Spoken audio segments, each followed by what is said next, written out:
On June 26, 2020, Karen Garner, a 73-year-old woman suffering from dementia and sensory aphasia, was stopped by Walmart employees after she left the store without paying for items worth approximately $14.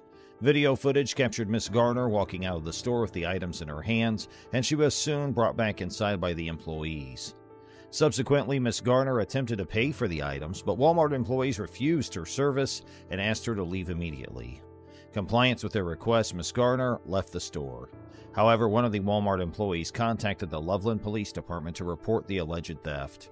A few minutes later, Officer Austin Hoop responded to the call and located Miss Garner as she was walking home after the incident.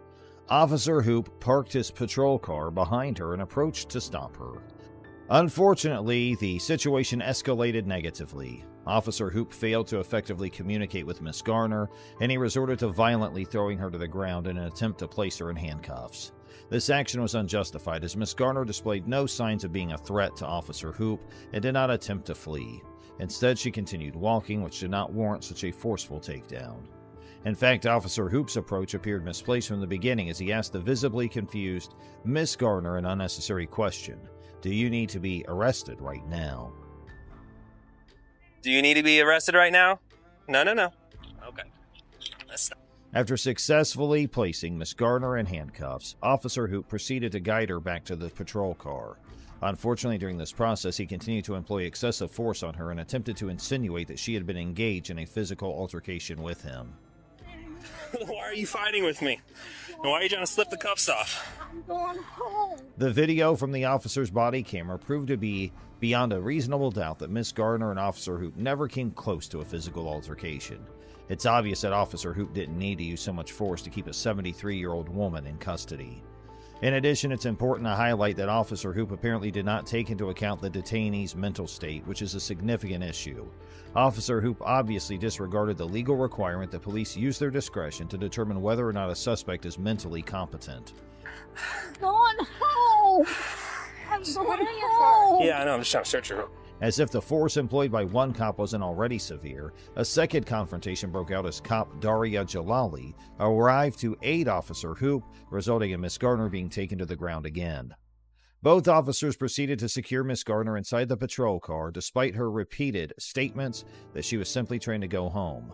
Officer Hoop responded to her pleas with a dismissive laugh, stating, "No, you're not," in a mocking manner. You have to use that much aggression? What are you doing? Get out of here. This is not your business. Once again, Hoop's negligent demeanor became evident as he dealt with the situation. While Officer Hoop moved to the other side of the patrol car to secure Miss Garner, a Good Samaritan emerged from his vehicle and approached Officer Hoop, questioning the necessity of using aggression against an elderly woman. What's your date of birth, Karen? What's your date of birth? Okay. The young man had witnessed the entire incident unfold from a distance and decided to drive up to the scene. Officer Hoop, displaying further negligence, dismissed the young man's concerns, instructing him to leave as it was none of his business. Following a brief confrontation, Officer Hoop returned to assisting Officer Jolly in securing Miss Garner. Once they successfully placed Miss Garner inside the patrol car, Officer Hoop attempted to identify her by asking for her date of birth. However, he received no response, indicating Miss Garner was unable to provide the requested information. Given Miss Garner's disability, it is unsurprising that she would encounter difficulties understanding Officer Hoop's demands, let alone recalling her date of birth. Both officers appeared to overlook the possibility of Miss Garner having a disability, despite it becoming increasingly evident by that point. Shortly after, the officers engaged in a casual conversation, during which Officer Jalali expressed her concerns for Officer Hoop, stating that she would have arrived more quickly if he had mentioned a physical altercation. 200. Yeah, okay. All right, Hey. let's get her down the stairs. Okay, we don't need to wait for Capella. No, we can see what he, I Okay. mean, we know what's it said.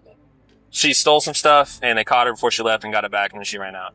So we have And then you contacted her for that. And then she resisted and Obstructed and obstructed. resisted. So We're good either way. we're good either way. Cool. She's going. All right. Let's get a blue path. If they decide not to prosecute, I don't care. Cool. Okay, we'll head down there.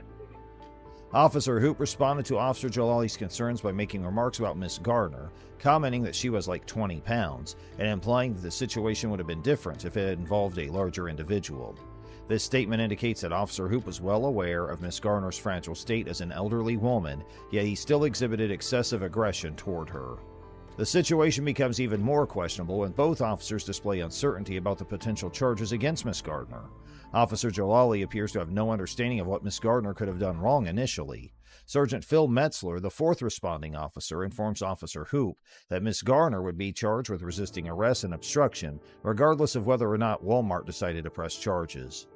Immediately following the incident, Officer Hoop, Officer Jalali, and Community Service Officer Tyler Blackett were captured by a police station surveillance camera engaging in laughter and joking while watching the footage of the arrest from Officer Hoop's body camera. On May 19, 2021, the Colorado 8th Judicial District Critical Response Team completed an investigation into the incident, leading to the filing of criminal charges against Officer Hoop and Officer Jalali. Officer Hoop faced 3 charges, including assault. However, on March 2, 2022, Officer Hoop pleaded guilty to a single charge of second-degree assault, classified as a Class 4 felony. Consequently, he received a 5-year prison sentence. Meanwhile, Officer Jalali pleaded guilty to 1 count of failure to intervene in Larimer County District Court in June of the same year.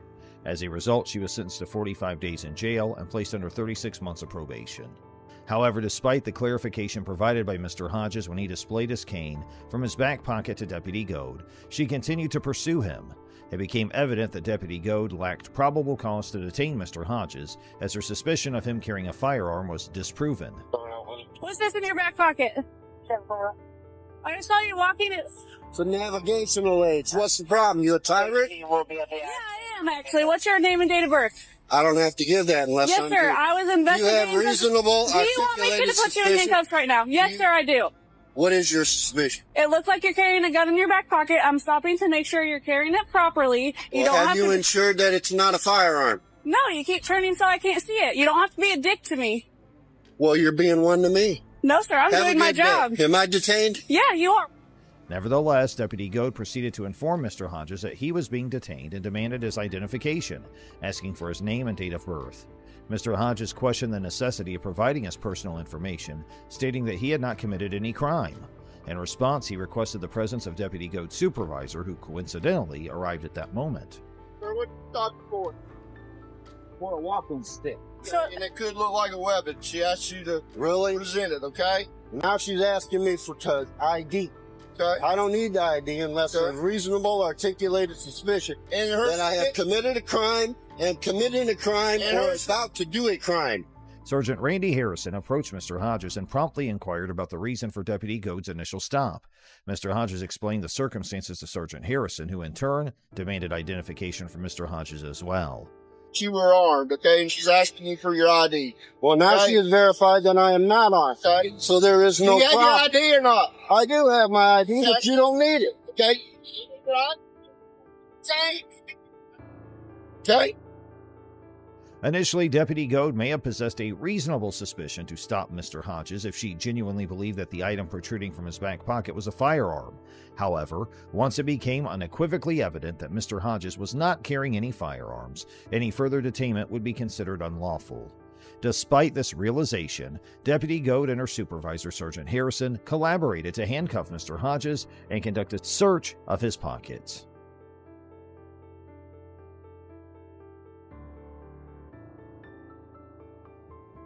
Mr. Hodges requested the names and badge numbers of both officers, but neither of them responded to his demand.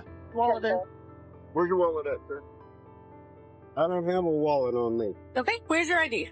Where's your ID at? Pocket. Which pocket? You're not allowed to search me. It's in this pocket.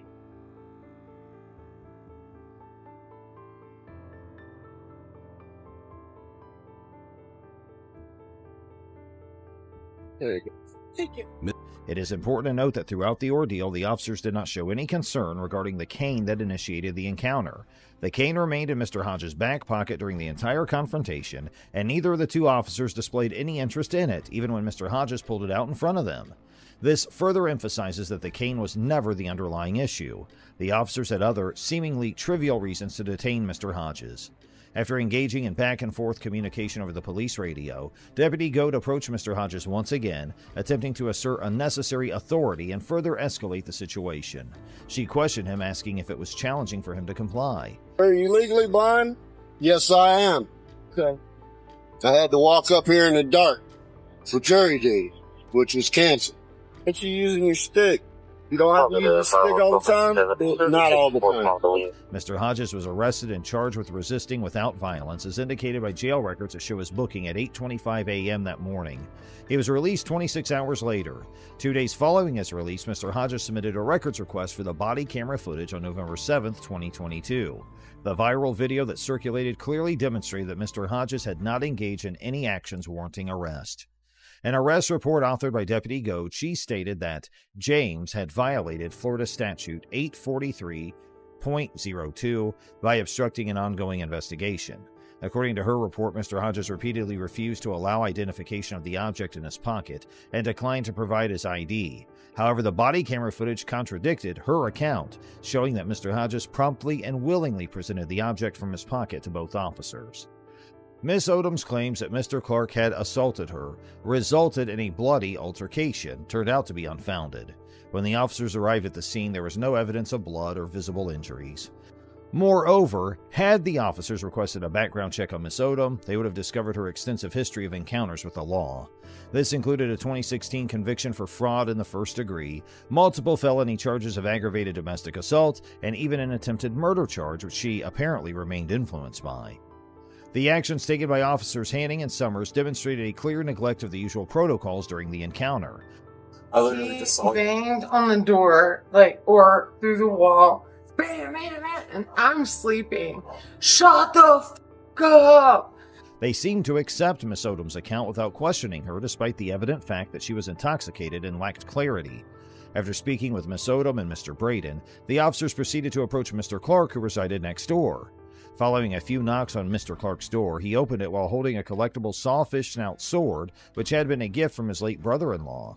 Mr. Clark had retrieved the sword with the sole intention of self-defense, expecting a confrontation with Miss Odom rather than the arrival of police attempting to resolve the matter. Given the circumstances, Mr. Clark was entirely justified in opening the door with a weapon in hand, as the officers had not identified themselves as law enforcement, a requirement mandated by law prior to such encounters. Despite the situation de-escalating when Mr. Clark complied by placing the weapon on a shelf and facing the officers, Officer Hanning made an attempt to tackle him by kicking his leg and punching his head. It was apparent at this point that Mr. Clark did not pose a threat to the officers. Officer Hanning had sufficient time and opportunity to detain Mr. Clark after he had put away the sword. However, instead of doing so, Officer Hanning retreated and proceeded to draw his firearm. Mr. Clark, remaining motionless with his hands clearly visible, demonstrated that he held nothing that could potentially harm anyone. What do you want? What the fuck? It was at this moment that Officer Hanning, without providing any warning, aimed his taser at Mr. Clark's stomach and discharged it. It's important to note that conflicting demands issued by the two officers. Officer Hanning instructed Mr. Clark to walk into the hallway, while Officer Summers simultaneously told him to get on the ground. As Mr. Clark fell backward, his head made contact with a chair, rendering him unconscious. The situation worsened when both officers attempted to move Mr. Clark's body outside, resulting in his head striking the corner of a shelf, which caused a laceration on his head. Furthermore, Officer Hanning employed unnecessary force by placing his knee on Mr. Clark's neck while restraining him with handcuffs. Reports indicated that his knee restraint led to an injury to Mr. Clark's carotid artery, necessitating surgical intervention for treatment. It is notable that this particular knee restraint has been associated with several fatalities in the past. As Officer Summers attended to Mr. Clark in an attempt to revive him, Officer Hanning had a different agenda. Get out here right now! Get out here! Get on the ground! No. They hit that wall so hard, I thought they were going to come through the wall. He re-entered Mr. Clark's apartment and took hold of the sword that had been placed on top of the shelf. The reasoning behind Officer Hanning's actions may have been unclear at first, but it became evident with his subsequent actions. Officer Hanning positioned the sword approximately 5 feet away from where Mr. Clark lay unconscious, creating the illusion that Mr. Clark had walked out of his apartment wielding the sword with the intent to attack the officers. Following the use of unlawful force, Mr. Clark was swiftly transported to the hospital, where tests for drugs or alcohol came back negative. His initial vital signs indicated the possibility of heart-related complications, and he required stitches for a head wound. Within 24 hours of the incident, Mr. Clark developed a blood clot in his injured carotid artery and began vomiting blood. Additionally, 12 hours later, he suffered a stroke. Approximately 48 hours after being discharged, Mr. Clark found himself readmitted to the hospital due to complications arising from the initial surgery. Consequently, Mr. Clark pursued legal action and reached a settlement agreement with the Idaho Springs Police Department amounting to a remarkable sum of $7 million. This record-breaking payout exceeds the settlement awarded to Karen Gardner in September 2021. Police officers sure are law enforcement officials who are tasked with maintaining public order, protecting individuals and property, and preventing and investigating crime. However, there have been instances where police officers have abused their power, used excessive force, and violated people's rights, particularly those from marginalized communities. Oh, somebody help me. These actions can lead to distrust and fear of law enforcement, exacerbating already strained relationships between the police and the communities they serve. But can they exploit such power? What are the legal penalties if they do so? And if the police abuse his here power, would they be treated differently? Stick around as we take a closer look at two of the most brutal cases that could make us think of cops as judicial pillars twice. Our first case kicks off with Sergeant Mario Cardona versus Daniel Garza. Daniel Garza was helpless after being thrown and pinned to the ground. Officer Mario Cardona, who Garza had known for years, was on the verge of breaking his wrist. Garza recalled, "I was trying to be a man and trying to hold in the pain, but man, that wrist lock hurts." He's just bending it and bending it. But what compelled Cardona to go so far? It turns out that his actions were motivated by rage toward Garza, whom he accuses of attempting to kidnap his stepdaughter. Are cops bestowed such authority? Seems that the two men had quite the history, with Garza having previously dated Cardona's stepdaughter, Naomi Villanueva. The relationship had hit rock bottom, with Villanueva moving out of her parents' house to live with a friend. In May 2015, Garza allegedly took Villanueva without her consent from her friend's house and brought her to her parents' house in Whittier, where Cardona lived across the street. Cardona saw Garza doing pilates in his yard and ordered him to come down to the street. As soon as Garza came down, Cardona began his assault. According to Garza, he was not the aggressor, and a neighbor who witnessed the incident testified in Garza's favor. The sheriff deputies who arrived at the scene noticed redness on Garza's face, bruises and abrasions to his knees, and redness on his wrists. Garza filed a complaint against Cardona, which led to a federal lawsuit against Cardona, Chief Beck, and the city of Los Angeles. Garza alleged false arrest, unreasonable search and seizure, excessive force, assault and battery, negligence, and intentional infliction of emotional distress. A video of the incident filmed by one of Garza's neighbors was also presented at the trial.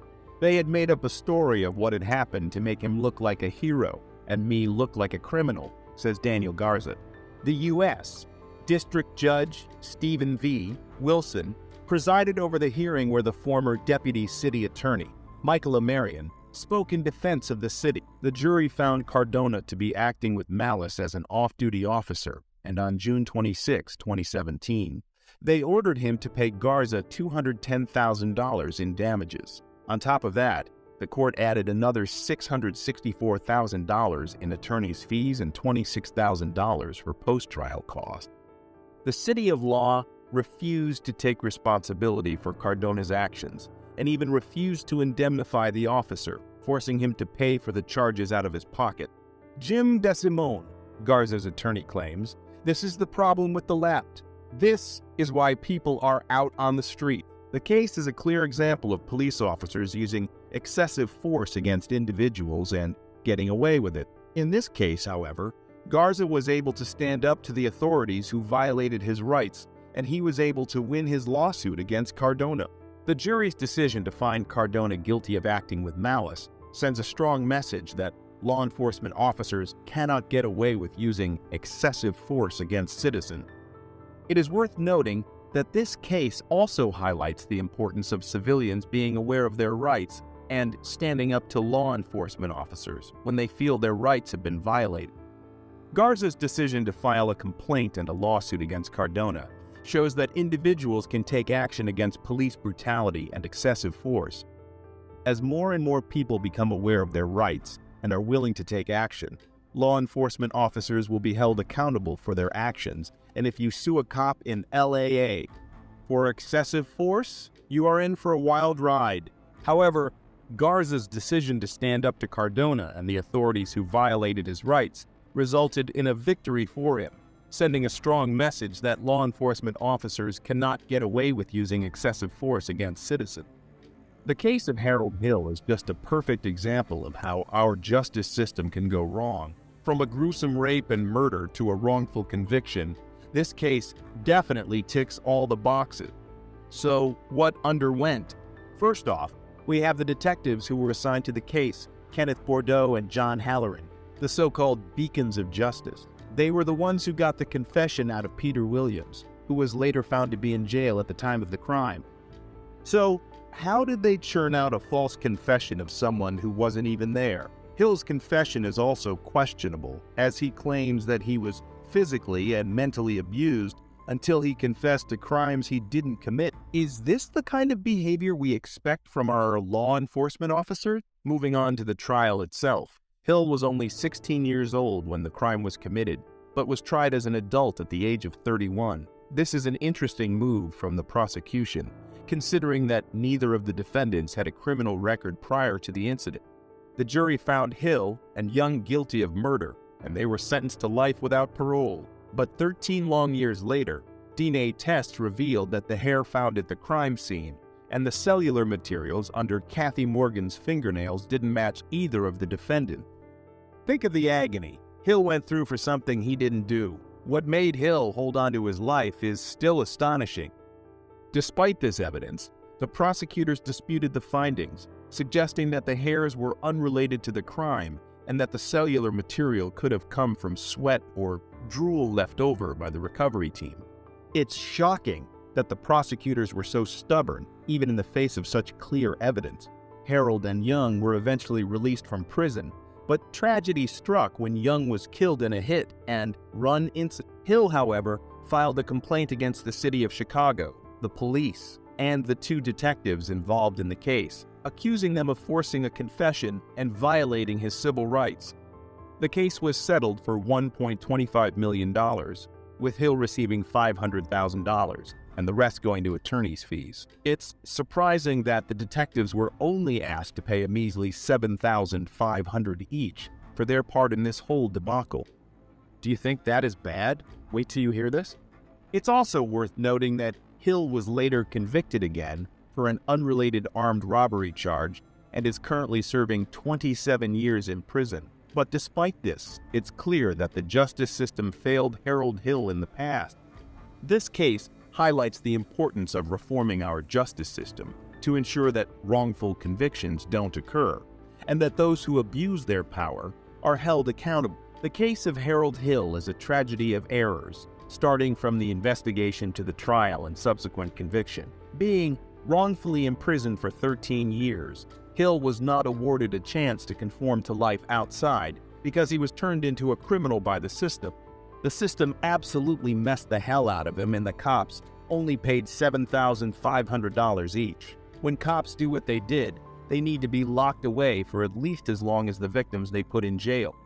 What do you think of these cases? Which do you think is most unfair? Sound off in the comments below and make sure to let us know if we missed out on anything. While you are at it, make sure to hit that subscribe and leave a like to never miss an update from us